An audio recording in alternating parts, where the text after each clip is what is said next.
o tema combustíveis fósseis, energia nuclear e fontes alternativas. Viu? O conteúdo está no capítulo 3 do livro, nas páginas 44 a 47.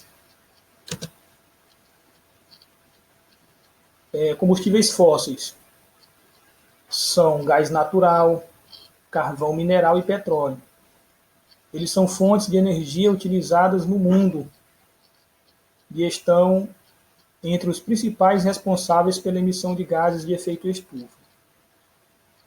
E aqui o primeiro combustível fóssil que a gente vai falar é sobre o gás natural. A produção de gás natural tem crescido consideravelmente no Brasil.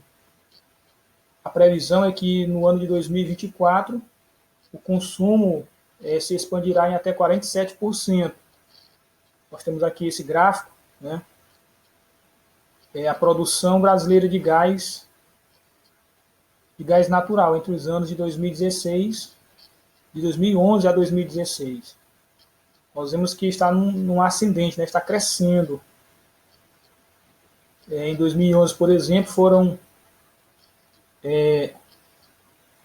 quase 66, né, milhões de metros cúbicos por dia, viu? A produção de gás natural no Brasil por dia, em 2011 ele foi aproximadamente 66 milhões de metros cúbicos por dia. Em 2012 a produção chegou a mais de 70, né, 70 milhões de metros cúbicos. 2013, 77. 2014, 87. Em 2015 foram 96 milhões de metros cúbicos por dia. E aí em 2016 o crescimento foi pouco, né, considerado com o dos outros anos, mas também cresceu, né, ficou em 97,25 milhões de metros cúbicos por dia, né, a produção de gás natural no Brasil. O gás natural é obtido diretamente da natureza e não precisa ser processado em refinarias. Por esse motivo, por ser muito mais leve do que o ar, dispersa-se rapidamente na atmosfera. Outra vantagem é que não precisa ser estocado, pois é distribuído através de refinarias subterrâneas. Isso reduz o risco de acidentes. Então essa é uma das vantagens, né, com relação ao gás natural. Outro combustível fóssil é o carvão mineral. É a fonte de energia mais empregada na geração de eletricidade no mundo e um dos principais poluentes da atmosfera. Esse material também é utilizado em atividades industriais, como a produção de aço nas siderúrgicas. O Brasil possui poucas reservas de carvão mineral e essas são de baixa qualidade. Nas proximidades das maiores jazidas carboníferas brasileiras, localizadas no sul do país, foram instaladas termoelétricas a partir da década de 1960. Né? Entre os anos 2012 e 2013, 3 novas termoelétricas a carvão começaram a funcionar no Nordeste.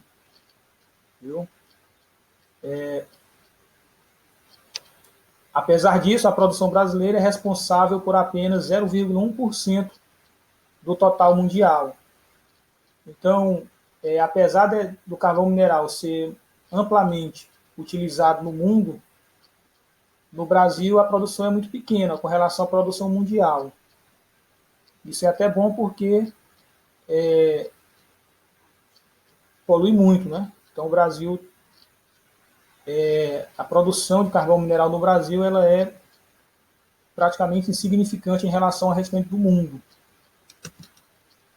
Está aí nessa imagem, né? O carvão mineral, né? Jazidas aqui no Brasil. Petróleo, né? É a principal fonte primária de energia no Brasil e no mundo. O querosene de aviação, a gasolina e o óleo diesel são combustíveis produzidos pelo refinamento do petróleo. No Brasil, o alto consumo interno decorre principalmente do predomínio do transporte rodoviário. Então, o consumo de combustível, né, de petróleo no Brasil se dá principalmente na questão dos automóveis, né? Automóveis, caminhões, ônibus, né? Transporte rodoviário, pelas rodovias. Então, o Brasil tem muitos veículos e o transporte, o modal, né, o transporte rodoviário é o mais utilizado no nosso país. A exploração de petróleo pode ser feita no mar, né? No Brasil, as maiores reservas se encontram no mar, né, na área da plataforma continental. Atualmente, a maior exploração em território nacional é feita na bacia de Campos, no estado do Rio de Janeiro, né? Então, o Brasil, ele, principalmente no pré-sal, tem muito petróleo, né? Em 2017, o Brasil ocupava a 13ª posição no ranking mundial dos maiores produtores de petróleo. E a camada pré-sal é a camada situada abaixo da camada de sal, entre 3.000 e 4.000 metros no fundo do mar, que se estende de Santa Catarina até o Espírito Santo, né, como é visto aqui nesse mapa. Até o Espírito Santo, bacia do Espírito Santo, Parque das Baleias, bacia de Campos, e descendo aqui, ó, Rio de Janeiro, São Paulo, bacia de Santos. A parte amarela são campos de produção, essas partes verdes, blocos de exploração, e essa parte aqui azul mais clara, reservatórios de pré-sal. Então, a gente vê que é muito, né? A área total, 149 mil quilômetros quadrados, né, a província do pré-sal. E aí nós temos 28% dessa área já concedida, outra área concedida com participação da Petrobras, 24%, que corresponde a 35 mil quilômetros quadrados, e a área sem concessão ainda temos, conforme esse gráfico, 107 mil quilômetros quadrados. Energia nuclear, né? A energia nuclear é produzida em usinas termonucleares pela fissão do átomo de urânio, elemento químico radioativo extraído de algumas rochas. As usinas termonucleares podem atingir alta produção de energia com baixa emissão de gases poluentes. Entretanto, né, apresentam uma série de desvantagens. Sua implantação é cara, a geração de lixo nuclear, elementos radioativos que têm que ser descartados, né? O risco de acidentes nucleares, que pode causar sérios transtornos para o meio ambiente, para as pessoas. Além disso, o urânio é um recurso não renovável, né? Você utiliza ele e pronto, acabou, né? Então não tem como reaproveitar, não tem como reutilizar urânio. Atualmente encontra-se em operação no Brasil as usinas de Angra 1 e Angra 2, né, responsáveis pela produção de 3% do total da energia nuclear do país, né? Todas essas usinas estão localizadas em Angra dos Reis, no estado do Rio de Janeiro. Né? Em 2024 é a previsão para o início do funcionamento da Angra 3. Né? E aqui nós temos nessa imagem uma usina nuclear aqui no Brasil, lá no Rio de Janeiro, né? A usina Angra 1. Está aí essa imensa usina nuclear, que é a primeira, né, no estado do Rio de Janeiro. Energia nuclear muito perigosa também. Fontes alternativas de energia nós temos, por exemplo, energia eólica, né, que é obtida através dos ventos. O Brasil é privilegiado porque A produção de vento, né, no Brasil é superior à média, né, de velocidade de ventos, é 2 vezes superior à média mundial. Nós vemos aqui a energia produzida por uma central eólica custa entre 60% e 70% a mais do que a mesma quantidade gerada por uma usina hidrelétrica. Então, embora seja uma energia mais limpa, né, mas o custo é bem maior, né, e isso faz com que os investimentos em energia eólica não sejam dos maiores, né? Mas no Nordeste, por exemplo, tem muito, né? Devido ao vento, muito vento. Então é uma região do Brasil mais propícia para a utilização também desse tipo de energia. Outro tipo de energia, de fontes alternativas, é a energia solar. Aqui nessa imagem nós vemos a instalação de teto solar. E além de ser usada para aquecimento, a energia solar tem sido explorada para a produção de eletricidade. O Brasil apresenta condições favoráveis à captação de radiação solar, e o Nordeste é a região mais beneficiada desse aspecto. Então, devido ao calor, né, muito sol no Brasil, principalmente na região Nordeste, é uma fonte alternativa de energia muito indicada, né? Inclusive,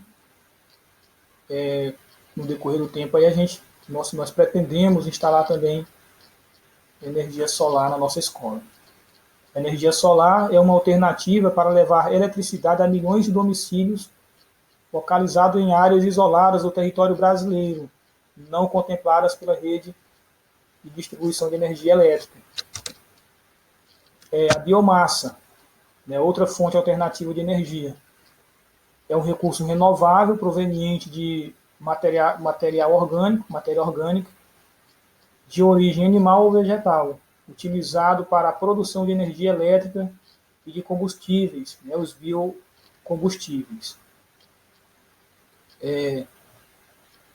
Apesar de ser renovável, o uso indiscriminado de biomassa florestal para a obtenção de madeira e carvão vegetal promove o desmatamento e compromete a biodiversidade. Então, como fonte alternativa de fonte de energia, né, combustível, de energia renovável, nós temos a biomassa, mas também, dependendo da situação, ela pode causar prejuízo para o meio ambiente, principalmente com relação à extração de madeira, né, para a produção de carvão, por exemplo. E aqui, ainda falando sobre a biomassa, né, produção de biodiesel por região no Brasil, nesse gráfico, nós temos Brasil, produção de biodiesel por região em 2016. Nós temos aqui as regiões do Brasil, região sul, ela lidera, né, essa parte verde aqui, 40% da produção de biodiesel no Brasil é produzido ali na região sul do país. Aí vem a região centro-oeste, praticamente empatada, né, com 39%. E aí, 12%, 6% a região nordeste, a região norte do país, em último lugar, com apenas 3% da produção de biodiesel, né? Então é isso, pessoal. Eu vou passar a atividade para vocês lá no grupo do WhatsApp, viu? Um forte abraço, fica aí essa frase de Roberto Lobato. A geografia tem suas raízes na busca e no entendimento da diferenciação de lugares, regiões, países e continentes, resultante das relações entre os homens e entre estes e a natureza. Um abraço a todos aí e até a próxima.